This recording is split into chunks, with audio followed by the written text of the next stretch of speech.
जगातील सगळ्यात सुंदर आणि बेस्ट सिलिंग मटेरियल खास तुमच्यासाठी घेऊन आलो. इंटेरियर एक्सटेरियर कुठेही वापरू शकता.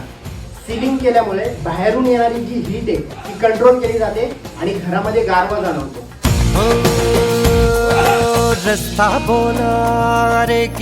वॉटर रेसिस्टंट, फायर रिटार्डंट आणि टर्माइट प्रूफ, लोकल सिलिंग आणि सॉफ्ट सिलिंग. अरे आगे जाके गरज के आती होगी, गरज के तूफान होगा, अभी रुक जा. मैं तो दीवाना बोला, आ जाना दोनों. मग येत आहे ना बघायला. 7 कलर मध्ये आपल्याकडे अवेलेबल आहे आणि इन्स्टॉलेशन पण खूप सोपं आहे. शेअर करा तुमच्या मित्रांना ज्याला जगातील नंबर 1 सिलिंग आहे.